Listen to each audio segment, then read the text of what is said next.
الحمد لله نحمده ونستعينه ونستغفره ونؤمن به ونتوكل عليه ونعوذ بالله من شرور أنفسنا ومن سيئات أعمالنا من يهد الله فلا مضل له ومن يضلله فلا هادي له ونشهد أن لا إله إلا الله وأن محمدا عبده ورسوله أرسله بالحق بشيرا ونذيرا وداعيا إلى الله بإذنه وسراجا منيرا أما بعد فقد قال الله سبحانه وتعالى وإن تعدوا نعمة الله لا تحصوها وقال تعالى لئن شكرتم لأزيدنكم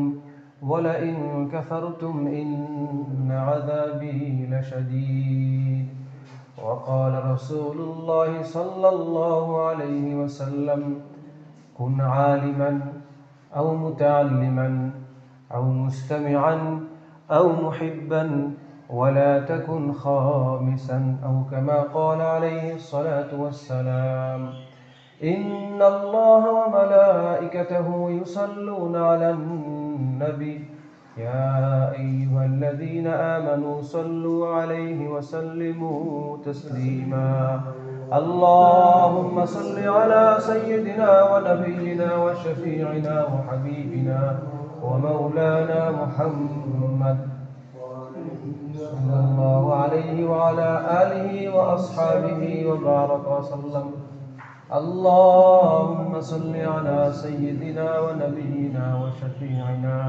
وحبيبنا ومولانا محمد صلى الله عليه وعلى آله وأصحابه وبارك وسلم আলহামদুলিল্লাহ, সমস্ত তারিফ ও প্রশংসা ওই মহান রব্বুল আলামিনের দরবারে, যেই মহান রব্বুল আলামিন আমাদেরকে এক সপ্তাহ পরে পবিত্র জুমার দিন জুমার নামাজ পড়ার জন্য তার ঘরে এসে বসার, কিছু কথা বলার এবং শোনার তৌফিক দান করেছেন। এই জন্য দিল থেকে কালিমাতুশ শুকর জোর সরে বলি আলহামদুলিল্লাহ। আল্লাহ জাল্লা শানুহু আম্মা নাওয়ালুহু, তিনি হলেন আমাদের মহান স্রষ্টা, আমাদের খালেক, আমাদের মালিক। আমরা হলাম তার বান্দা, তার গোলাম, তার সৃষ্ট জীব। তো আমাদের জন্মের শুরু লগ্ন থেকেই আজ পর্যন্ত যা যতটুকুনি বয়স হয়েছে না কেন, আমরা অসংখ্য অগণিত আল্লাহ তাআলার দেয়া নিয়ামতের মধ্যে ডুবে রয়েছি। হয়তো বাহ্যিকভাবে আমি আপনি লক্ষ্য করি না, খেয়াল করি না, বা আমার আপনার চক্ষু গোচর তেমন একটা হয় না। আমাকে আপনাকে যদি আল্লাহ তাআলা যেটা চক্ষু না দান করতেন, দৃষ্টিশক্তি না থাকতো, আমি একটু অন্ধ থাকতাম, দুনিয়ার কিছু দেখতে পারতাম না। আল্লাহ তাআলা যদি আমাকে আপনাকে কথা বলার মতন জবান না দিতেন, বোবা হতাম, মনের ভাব কথা বলে ব্যক্ত করতে পারতাম না। আল্লাহ জাল্লা শানুহু যদি আমাকে আপনাকে আকল, বিবেক, জ্ঞান যদি না দান করতেন, আমি আপনি পাগল হতাম, ভালো মন্দ কিছুই বুঝ থাকতো না, মানুষ বলতো ওই পাগল যায়। এমনিভাবে কোনো কিছু ধরার জন্য যদি আল হাত না দিতেন, তাহলে আমি একটা অঙ্গহানি, আমার ল্যাংড়া লুলোর হুকুমে উঠতাম। এরকম ভাবে অসংখ্য অগণিত নিয়ামত যেগুলো আল্লাহ জাল্লা শানুহু আমাকে আপনাকে দান করেছেন। তো এই যত কিছুই আল্লাহ আমাকে আপনাকে দান করেছেন, আল্লাহ তাআলার এই সব কিছুর পিছনে একটাই উদ্দেশ্য, যে এই দুনিয়ার মধ্যে মানুষ যে আল্লাহ তাআলা পাঠাইছেন, একেবারে কোরআনে পাকের প্রথম দিক দিয়ে সূরা বাকারার মধ্যে এসেছে যে وَإِذْ قَالَ رَبُّكَ لِلْمَلَائِكَةِ إِنِّي جَاعِلٌ فِي الْأَرْضِ خَلِيفَةً قَالُوا أَتَجْعَلُ فِيهَا مَن يُفْسِدُ فِيهَا وَيَسْفِكُ الدِّمَاءَ وَنَحْنُ نُسَبِّحُ بِحَمْدِكَ وَنُقَدِّسُ لَكَ قَالَ إِنِّي أَعْلَمُ مَا لَا تَعْلَمُونَ। বড় একটা আয়াত, যেখানে আল্লাহ তাআলা ফেরেশতাদের সাথে পরামর্শ করেন। আল্লাহ হলেন ওই জাত, ওই সত্তা যার পরামর্শ দরকার হয় না, কিন্তু আল্লাহ তাআলা ফেরেশতাদের সাথে আলোচনা করলেন, হ্যাঁ আমার ফেরেশতারা, ইন্নী জাইলুন ফিল আরদি খলিফা, আমি আল্লাহ এই জমিনের মধ্যে আমার প্রতিনিধি পাঠাতে চাই, তোমরা কি বলো? তারা বলছে আতাজালু ফিহা মান ইউফসিদু ফিহা, আল্লাহ আপনি কি দুনিয়ার মধ্যে এমন জাতি পাঠাইতে চান যারা দুনিয়ার মধ্যে ফিতনা ফাসাদ ঘটাবে, রক্তপাত করবে, হ্যাঁ, বিভিন্ন রকমের বিশৃঙ্খলা সৃষ্টি করবে? কেননা ফেরেশতারা জানতো এই দুনিয়া আমরা মানুষরা আবার সুন্নত পড়ার জন্য পরে টাইম দেওয়া হবে, পরে পড়লেও পারেন কাকা, পরে সময় দেওয়া হবে। তো এই দুনিয়া আমরা আসার আগে জিন জাতিরা আমাদের আগে তাদের আবাদি করা হয়েছিল, কিন্তু তাদের এত শক্তি, এত পাওয়ার ক্ষমতা থাকার কারণে আপোষের মধ্যে রক্তপাত করেছিল, তারা খুন খারাপি, মারামারি, দাঙ্গা হাঙ্গামা করেছিল। তো তার একটা ধারণা আমাদের মধ্যেও আছে বটে, কিন্তু আমাদের মধ্যে আল্লাহ জাল্লাহ শাআনহু এমন এমন কিছু বিশেষ গুণাবলী দিয়েছেন যেটা ওই জিন জাতিদের মধ্যে নাই বা ছিল না। তো ওই দিক তাকিয়ে ফেরেশতারা বলেছিল, হে আল্লাহ, আপনি দুনিয়ার মধ্যে মানুষদেরকে পাঠাবেন, তারা তো এরকম এরকম করবে, হ্যাঁ, যে আমরা তো আপনার আমরা আপনার তাসবিহ করি, আমরা আপনার বরত্ব বর্ণনা করি, হ্যাঁ, আমরা আপনার ইবাদত সবসময় করতেই থাকি।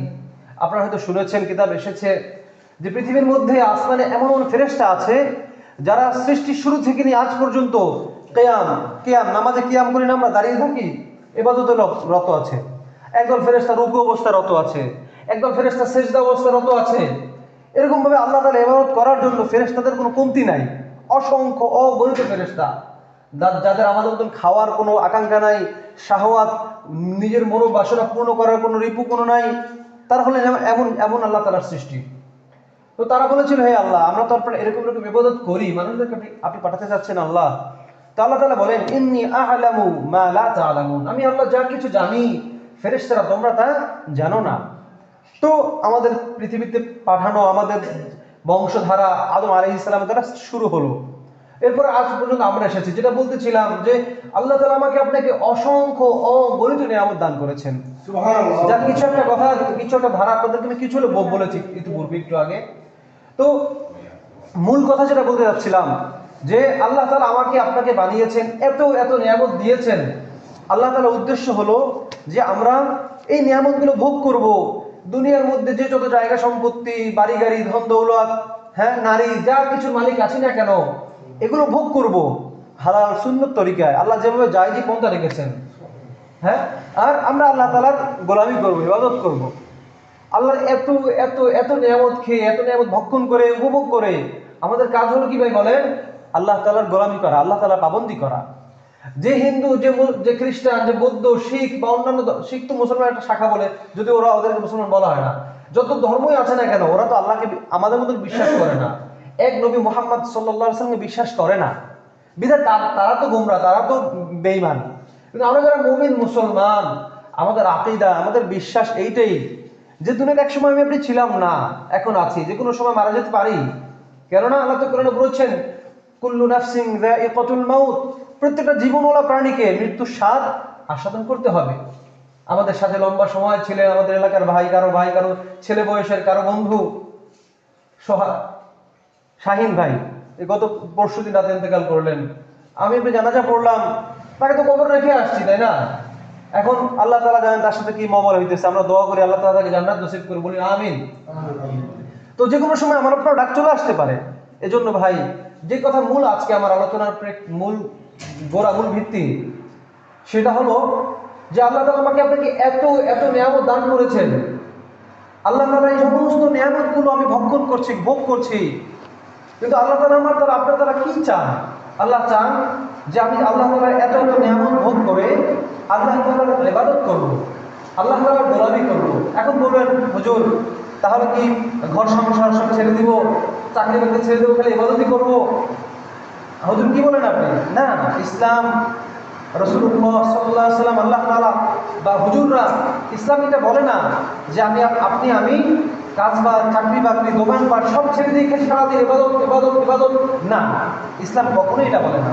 ইসলাম বলে যে, দেখেন কোরআনে এসেছে, فإذا قضيت الصلاة فانتشروا في الأرض وابتغوا من رزق الله, যে যখন নামাজ আদায় করা হয়, হ্যাঁ, ফান্তাশিরু ফিল আরদি, তোমরা জমিনে ছড়িয়ে পড়ো, ওয়াবতাগু মিন রিজকিল্লাহ মিন ফাদলিল্লাহ, আল্লাহ তাআলার রিজিক থেকে, আল্লাহ তাআলা আমার কাছে দেওয়ার জন্য যে রিজিক সৃষ্টি করে রেখেছেন, ওখান থেকে অন্বেষণ করো, অর্জন করো। আশ্চর্য হয়ে যাবেন ভাই, কথা না বলে আমরা দেখে খেয়াল করি, আশ্চর্য হয়ে যাবেন যে আমাদের নবীজি সাল্লাল্লাহু আলাইহি ওয়াসাল্লামের সাহাবীগণ যারা ছিলেন, তাদের মধ্যে প্রধান চারজন সাহাবী, কি বলেন ভাই?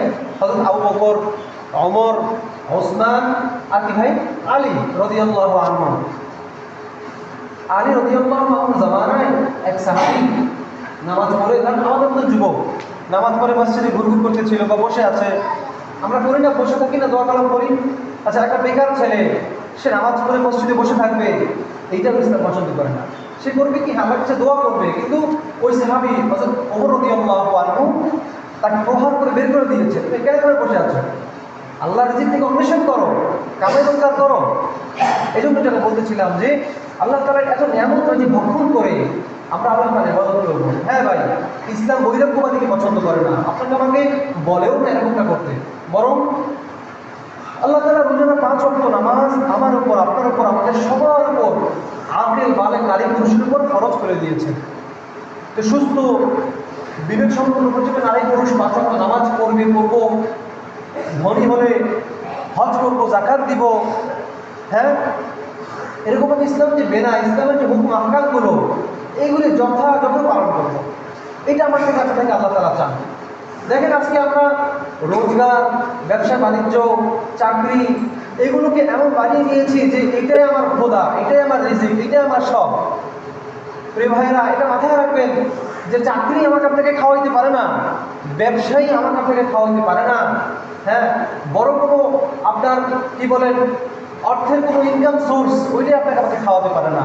যদি তাই হতো, সমাজের মধ্যে তাকিয়ে দেখেন না, কত ধনী মানুষ খেতে পারে না।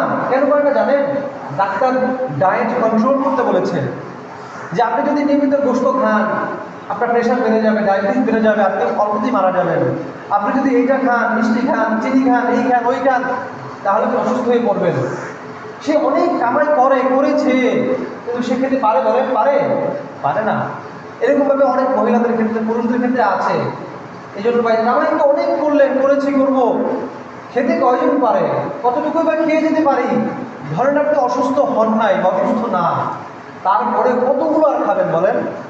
এই জন্য উচিত যেই পথে চললে, বললে, যেই সোহবত গ্রহণ করলে আল্লাহ খুশি হয়, আল্লাহ রাসূল খুশি হয়, সেইভাবে আমার আপনার জীবনকে পরিচালনা করা।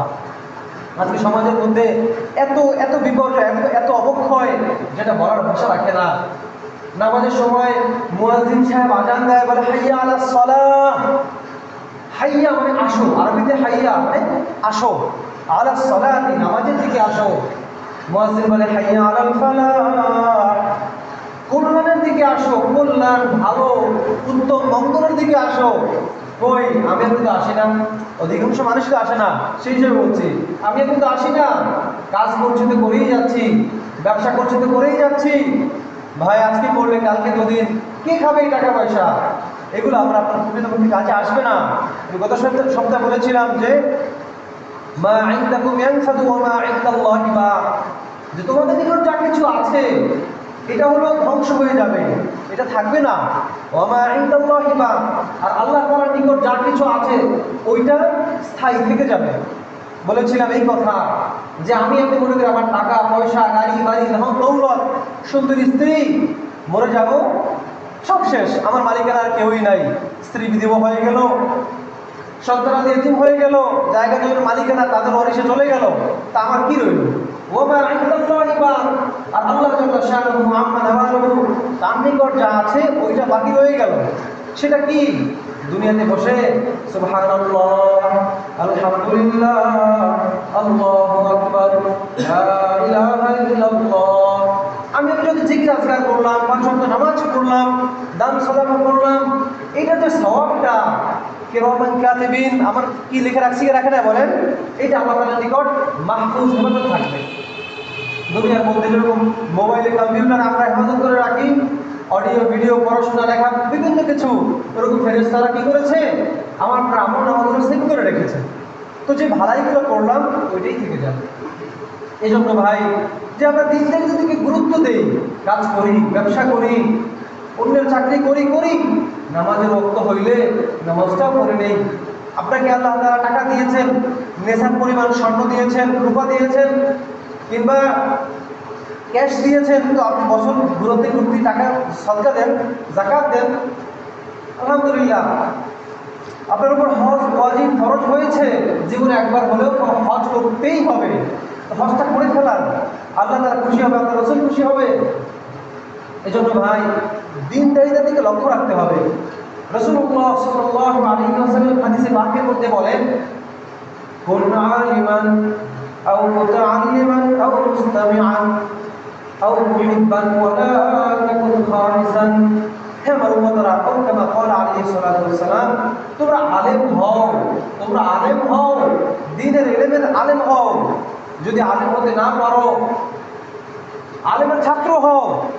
আও মুতাআল্লিমান, যদি আলেমের ছাত্র না হতে পারো, আও মুস্তামিআন, আলেমদের কথা শুননেওয়ালা হও।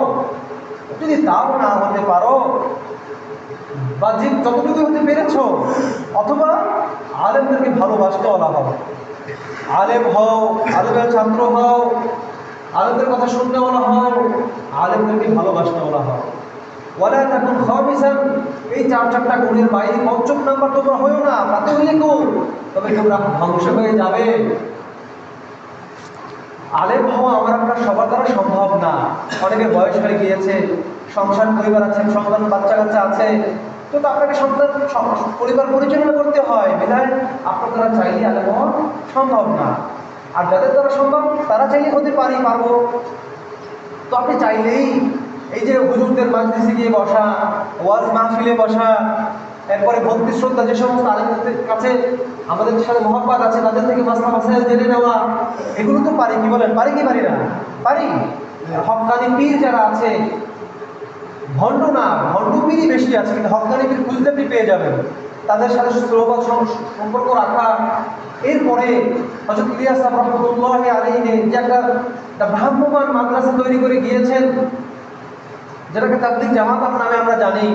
হ্যাঁ, কিছু বিতর্ক হয়েছে, সেটা আমরা সবাই জানি, কিন্তু হক কোনটা বাতিল কোনটা এটাও আমরা ভালো মতন জানি। এই তাবলীগে যেগুলো 3 দিন হোক, 1 চিল্লা হোক, 3 চিল্লা হোক, সময় আমি লাগাই, তবে কি হবে জানেন?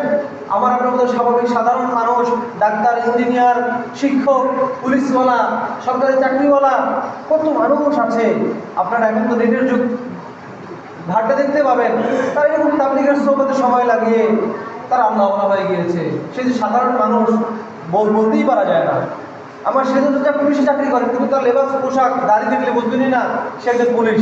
আবার পুলিশের লয়ার, অ্যাডভোকেট, বোঝাই যায় না। এরকমভাবে অনেক মানুষ আছে যারা এরকম দিনদারের সোহবতে থেকে তার একটা দিনদার হয়ে গিয়েছে।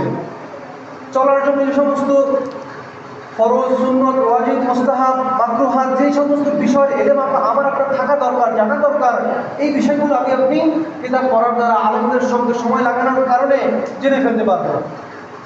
এগুলো আমি বাস্তব জীবনে সে প্রয়োগ করতে পারবো। আপনার আমার কারো 30 বছর, 40 বছর, 50 বছর বয়স হয়ে গিয়েছে, এখন সূরা ফাতিহা শুদ্ধভাবে অনেকেই পড়তে পারি না, শরমেও কাউকে শোনাই না। এরকম লোক আছে না ভাই? বলেন, আছে না? অনেক আছে। নামাজের লোক কমসে কম 4 থেকে 5টা সূরা মুখস্থ থাকা দরকার। অনেক মানুষ এমন আছে যাদের 4-5টা সূরাও সঠিকভাবে মুখস্থ নয়, অনেকে তো মুখস্থই নাই, আর অনেকের আছে কিন্তু শুদ্ধভাবে নাই। এই জন্য ভাই আল্লাহ তাআলার সোহবত রাখা, দিনের যে মার্কাজগুলো আছে সেগুলোর থেকে ফায়দা গ্রহণ করা, জীবন দেওয়ার লম্বা সময়ের, সেখান থেকে আমি যদি 3টা দিন সময় দেই, 40টা দিন সময় দেই, কি আর ক্ষতি হবে বলেন? লাভ অনেক হবে। আমি একটু সূরা কেরাত শিখলাম মস্ক করার মাধ্যমে, কিতাব পড়ার মাধ্যমে মাসলা মাসাইল জানলাম, বুজুর্গদের সাহাবদের ঘটনা থেকে শিক্ষা গ্রহণ করলাম, বিভিন্ন বিষয়ভিত্তিক আয়াত ছিল সেখান থেকে শিক্ষা গ্রহণ করলাম। এটা আমার আপনার জন্য ভরপুর ফায়দার বিষয়। তো ভাই, যে কথা বলতেছিলাম, যে আমার আপনাকে আল্লাহ তাআলা এত নিয়ামত রাজি দান করেছেন,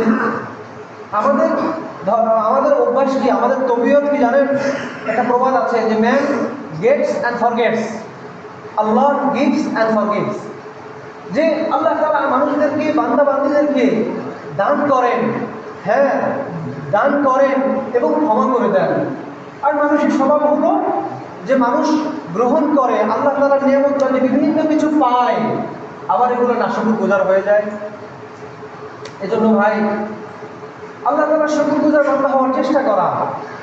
কোরআনে পাকে আল্লাহ তাআলা বলেন, ইয়া আইয়ুহান নাস আনতুমুল ফুকারাউ ইলাল্লাহ। হে মানুষরা, তোমরা হলো আল্লাহ তাআলার নিকট ফকির, গরীব, দরিদ্র। ওয়াল্লাহু হুয়াল গনিয়্যুল ওয়াল্লাহু হুয়াল গনিয়্যুল হালিম। আল্লাহ তাআলা হলেন ধনী, আল্লাহ তাআলা হলেন প্রাচুর্যময়। আল্লাহ তাআলা কোরআন আমাদেরকে বলেছেন তোমরা গরিব, তোমরা দরিদ্র। আমরা আছি সম্পদ পেয়ে, অনেক কিছু পেয়ে নিজেকে অনেক ধনী মনে করি। না না, প্রকৃতপক্ষে আমরা সবাই গরিব। আপনার যে দেহ সৌন্দর্য বলেন, আমরা কেউ সুন্দর আছি, কেউ কালো, কারোর কণ্ঠ ভালো, কারোর কণ্ঠ খারাপ, কারোর মেধা বিবেক বুদ্ধি অনেক বেশি, কারোর অনেক কম, কেউ অনেক শিক্ষিত, কেউ মূর্খ। কি বলেন? কেউ মাসিক ইনকাম করে অনেক টাকা পয়সা, আবার কারোর আয় রোজগার খুবই নগণ্য, আবার কারোর মধ্যবিত্ত। আচ্ছা, এই যাই কিছু করি এগুলো কি আমার আপনার নিজের চেষ্টায়, নিজের সব কিছু বলেন? এগুলো আমাকে কে দিয়েছে? কে দিয়েছে বলেন? আল্লাহ দিয়েছেন। এগুলোর কদর করা ভাই, এগুলোকে মূল্যায়ন করা। হাদিসে পাকের মধ্যে এসেছে রাসূলুল্লাহ সাল্লাল্লাহু আলাইহি ওয়াসাল্লাম বলেন, ইগতানিমু খামসান ক্বাবলা খামসিন, হে আমার উম্মতেরা, তোমরা পাঁচটা জিনিস আসার পূর্বে পাঁচটা জিনিসকে মূল্যায়ন করো। হায়াতাকা ক্বাবলা মাউতিক, মৃত্যু আসার পূর্বে জীবনের হায়াতের জীবনকে, সময়গুলোকে মূল্যায়ন করো।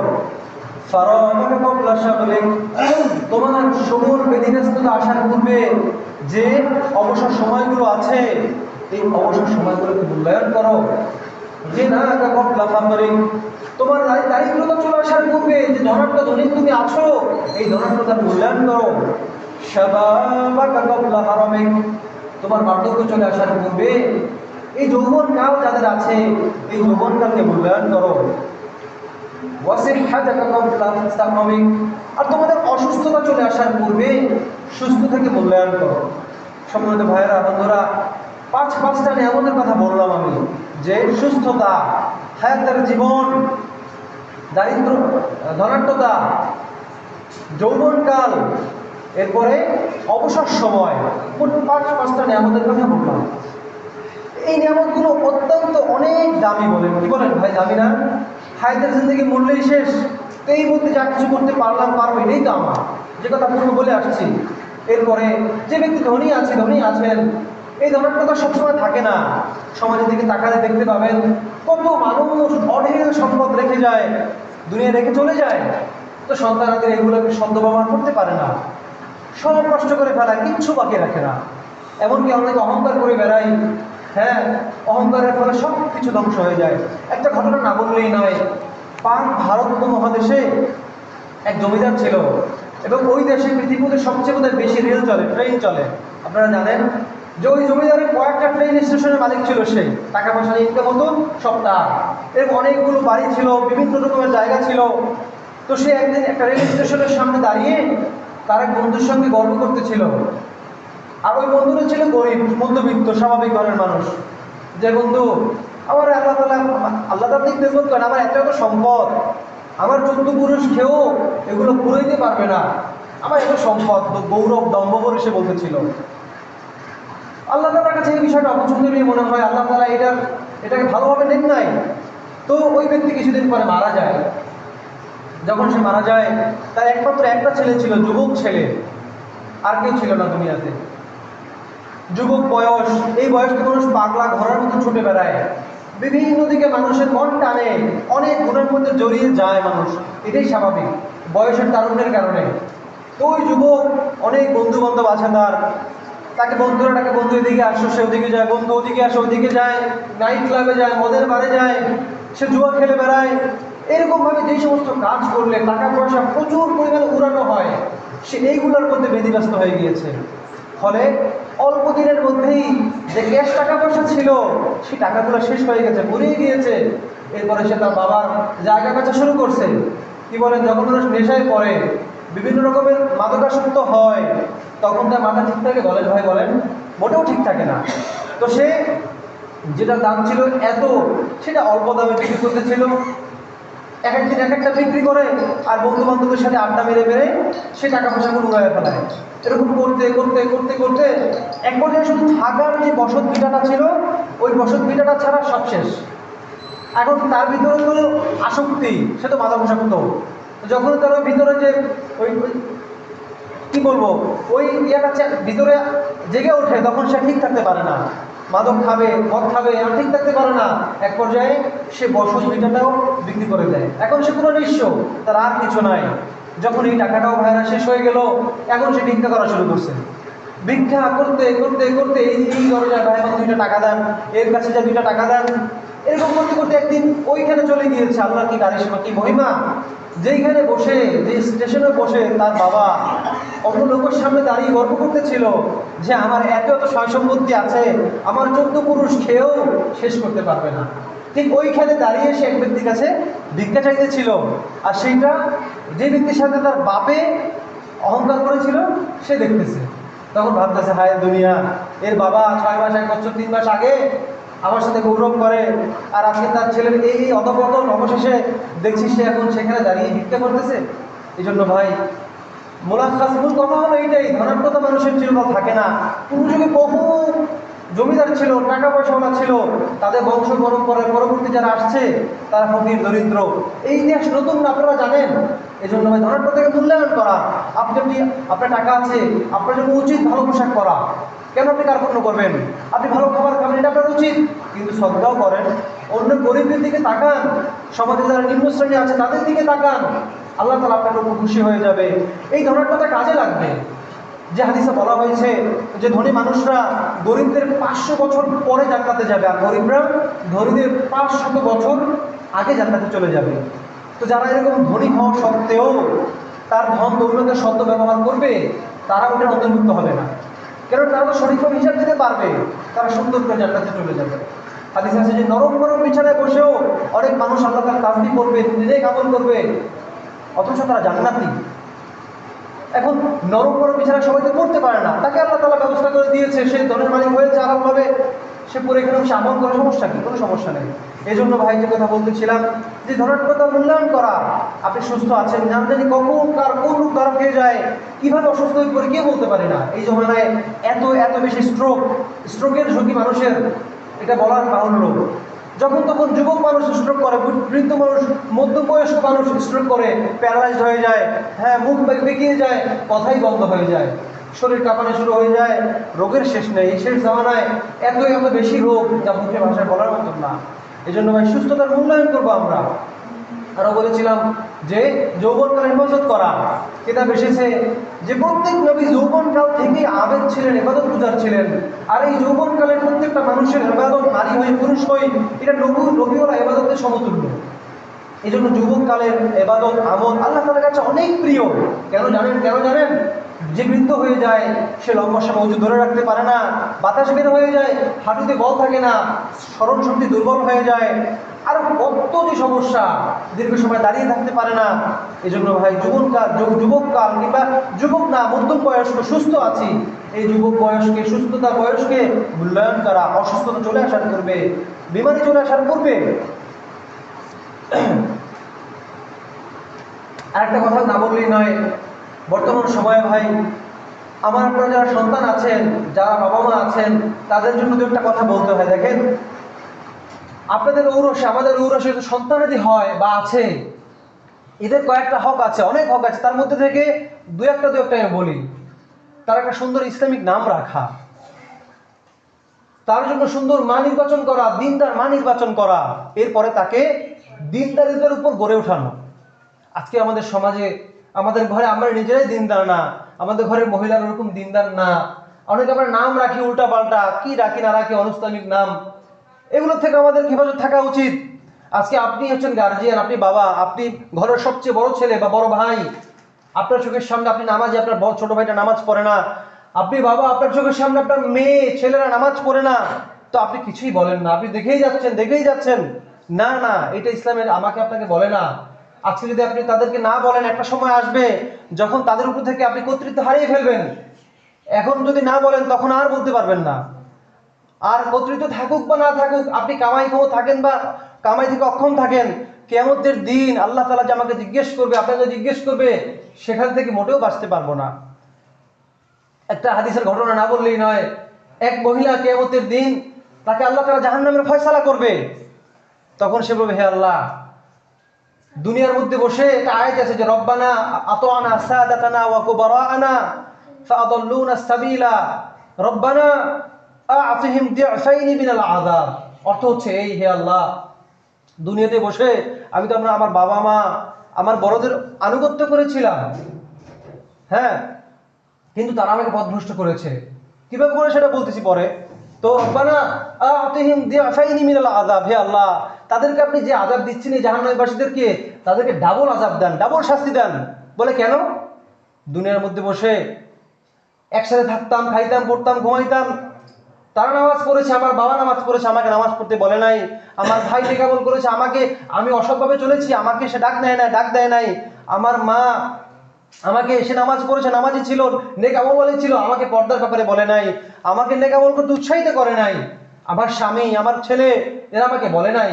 এই জন্য একজন মহিলা, ওই মহিলাই চারজন পুরুষের ব্যাপারে সুপারিশই করে জাহান্নামে নিয়ে যাবে। সেটা কিরকম? ওই যে বললাম, তার বাবা, তার বড় ভাই, তার স্বামী, তার বড় ছেলে। কয়জনের কথা বললাম ভাই বলেন? 4 জনের কথা বললাম। কেন? যে দুনিয়াতে বসে এরা শক্তি ছিল এরা আমার বড় ছিলেন, বা এরা আমার উপর কর্তৃত্ব রাখতেন একটা সময়, লম্বা সময়ে। তো তারা নেকামল করেছে, কিন্তু আমাকে তারা বলে নাই, উৎসাহিত করে নাই, ফলে আমি বদকার হয়েছে, আমি জাহান্নামে বলা হয়েছি। তো আজকে আমি এদেরকে ছাড়া জাহান্নামে যাব না, ফলে ওই 4 জনকেও জাহান্নামে নিক্ষেপ করা হবে।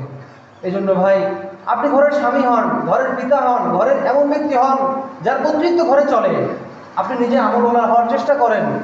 যদ্দূর পারেন বা না পারেন, ঘরওয়ালাদেরকে দিনের পর চলার জন্য মেহনত করেন, যতটুকু পারেন। সন্তানদেরকে নামাজের জন্য আসতে বলেন। আমরা অনেকেই নামাজ পড়তে আসি, কিন্তু আমাদের সন্তানরা আসে না।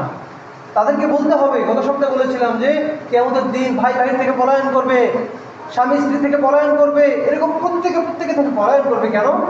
যে না জানি আমার কি অবস্থা হয়, হ্যাঁ, ও আমাকে তো ধরে বসবে, তখন আমার কি হবে। এই জন্য ভাই, আমার অধীনস্থদেরকে নামাজের জন্য তালকিন করব, ঘরের মহিলাদেরকে বলবো, যারা সন্তান ছেলেরা আছে তাদেরকে মসজিদে আসার জন্য বলবো।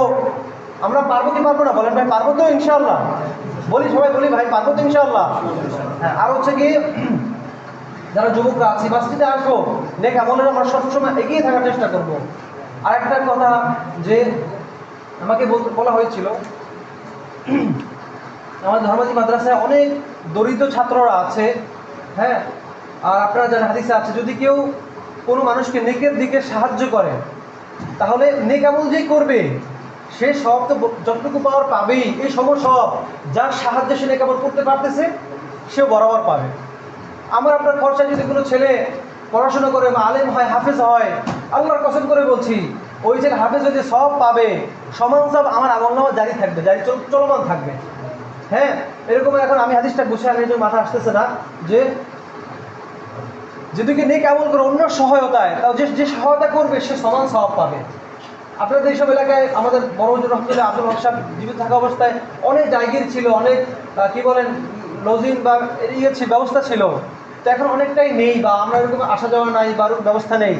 আমাকে আমার ওস্তাদজি বলতে বলেছেন যে যদি এরকম থাকে কেউ, কোনো বাচ্চা কাচ্চা ছোট পড়াবে, বিনিময়ে এখন গরিব ছাত্রকে 2-3 বেলা খাবারের ব্যবস্থা করে দিবে আল্লাহর ওয়াস্তে,